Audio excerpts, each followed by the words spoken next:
Hello friends, नमस्कार। एक बार फिर स्वागत है आपका हमारे YouTube channel GS exam solution में।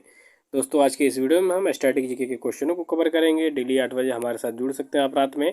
स्टैटिक जीके के लिए आप विभिन्न जो प्रतियोगी परीक्षा की तैयारी कर रहे हैं, जैसे MTS, CGL, UPP, EPFO, CRPF, CUT, UPBEd, UPPCS, RO, BPSC, MPPSC, video, UPSC, इसके साथ साथ और भी एग्जाम की तैयारी कर रहे हैं, तो ये स्टैटिक जीके की वीडियो आपके लिए बहुत इंपॉर्टेंट होगी। तो चलिए वीडियो को स्टार्ट करेंगे। दोस्तों, वीडियो के स्टार्ट करने से पहले आप चैनल पर नए होंगे तो इसको सब्सक्राइब कर दीजिएगा, लाइक कर दीजिएगा, और क्वेश्चन जो आपको आ रहे होंगे उसको कमेंट में आप कमेंट कर सकते हैं। ठीक है। पहला क्वेश्चन है, क्षेत्रफल की दृष्टि से भारत का सबसे बड़ा राज्य कौन है। देखिए, एसएससी एमटीएस के क्वेश्चन में जनगणना से बहुत सारे क्वेश्चन पूछ रहे हैं, तो उसको मद्देनजर रखते हुए कुछ क्वेश्चन जनगणना पे भी हैं। तो क्षेत्रफल की दृष्टि से भारत का सबसे बड़ा राज्य कौन है, तो आपका राजस्थान है। ठीक है। राजस्थान जो राज्य है, यह क्षेत्रफल की दृष्टि से भारत का सबसे बड़ा राज्य है। तो विकल्प में जो आपका ए दिख रहा है, इसका सही उत्तर हो जाएगा। नेक्स्ट क्वेश्चन दूसरे नंबर का है कि क्षेत्रफल की दृष्टि से भारत का सबसे छोटा राज्य कौन है। तो सबसे छोटा और बड़ा देखते चलेंगे। तो क्षेत्रफल की दृष्टि से भारत का सबसे छोटा राज्य अगर देखा जाए तो गोवा है। ठीक है। यहाँ पे केंद्र शासित प्रदेशों की बात नहीं हो रही है। ठीक है। तो क्षेत्रफल की दृष्टि से भारत का सबसे छोटा राज्य आपका गोवा, सबसे बड़ा राज्य है राजस्थान। आपने ये जान लिया।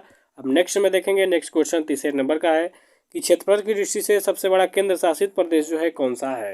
तो क्षेत्रफल की दृष्टि से केंद्र शासित प्रदेश जो है सबसे बड़ा कौन है आपका, तो आपका लद्दाख है। ठीक है। पहले अंडमान निकोबार था, लेकिन अब लद्दाख हो गया है। तो क्षेत्रफल की दृष्टि से सबसे बड़ा केंद्र शासित प्रदेश है आपका लद्दाख।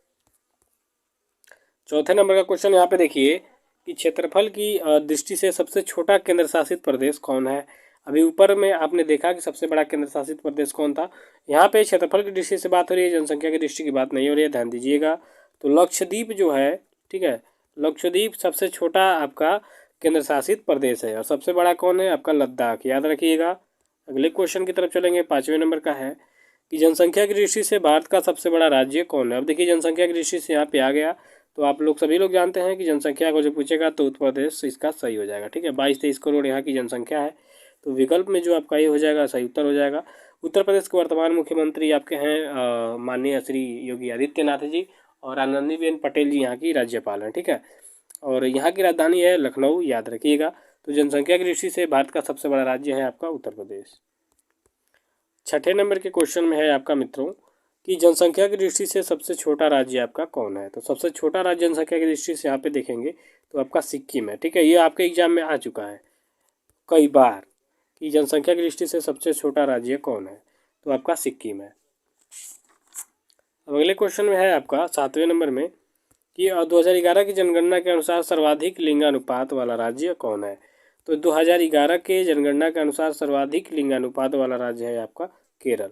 अभी लिंगानुपात क्या होता है, तो प्रति 1000 पुरुष पे महिलाओं की जो संख्या होती है वो लिंगानुपात उससे चेक करते हैं। ठीक है।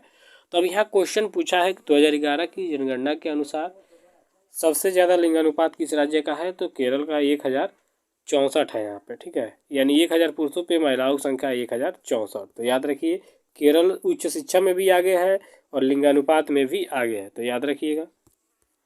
8 नंबर के क्वेश्चन में है कि 2011 की जनगणना के अनुसार सबसे कम लिंगानुपात वाला राज्य कौन है। ये क्वेश्चन आ चुका है आपका। तो हरियाणा राज्य है। ठीक है। हरियाणा में जो है 1000 मर्दों पे यानी पुरुषों पे महिलाओं की जो संख्या है 879 है। ठीक है। 879 याद रखिएगा।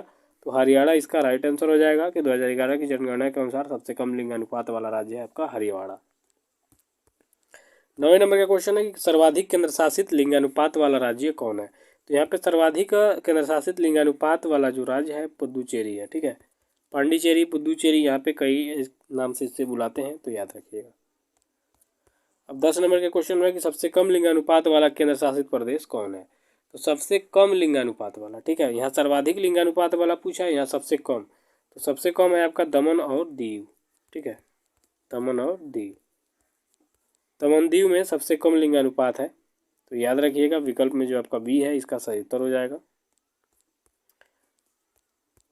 11 नंबर के क्वेश्चन में सर्वाधिक जनसंख्या घनत्व वाला राज्य कौन है। अब जनसंख्या घनत्व अर्थात प्रति वर्ग किलोमीटर में, ठीक है, प्रति 1 किलोमीटर के वर्ग किलोमीटर में जो जनसंख्या निवास करती है उसे जनसंख्या घनत्व कहते हैं। ठीक है। याद रखिएगा। तो सर्वाधिक जनसंख्या घनत्व है आपका बिहार में, यानी यहाँ पे प्रति 1 वर्ग किलोमीटर के अंतर्गत जो लोगों की संख्या होती है वो आपका लगभग 1106 है। ठीक है।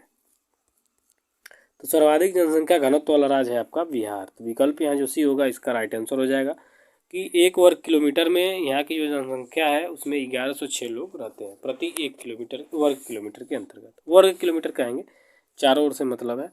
अब 12 नंबर का क्वेश्चन में है कि सबसे कम जनसंख्या घनत्व वाला राज्य कौन है।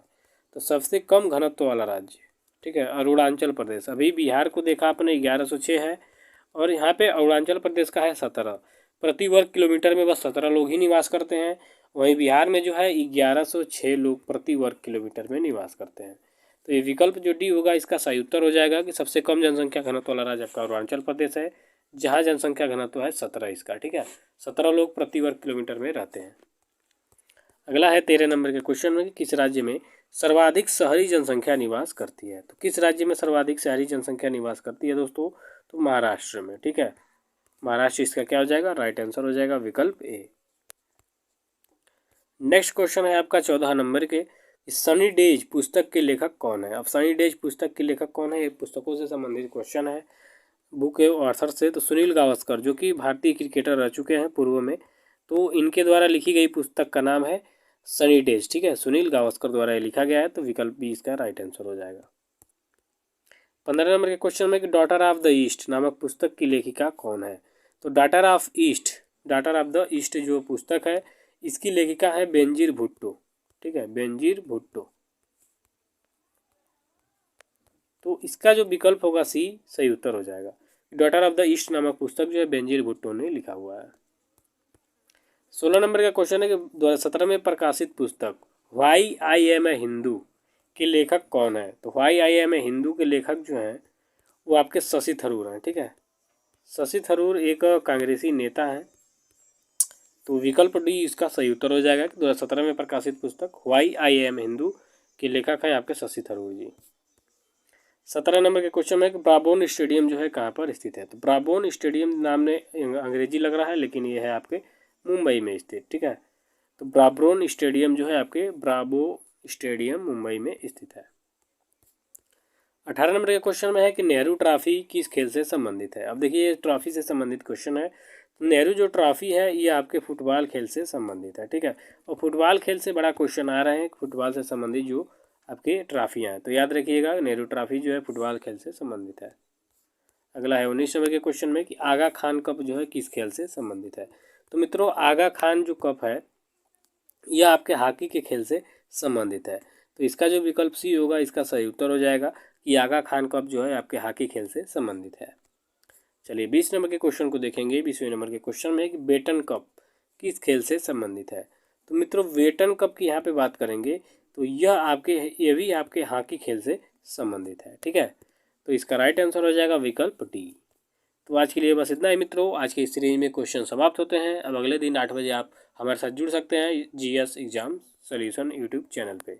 अब और भी आगे देखते हैं किसकी बैच स्टार्ट की जाएगी। अभी एसएससी एमटीएस का चल रहा है, अब इसका एग्ज़ाम होने वाला है ख़त्म, उसके बाद से नया बैच स्टार्ट किया जाएगा। तब तक के लिए धन्यवाद, थैंक यू सो मच।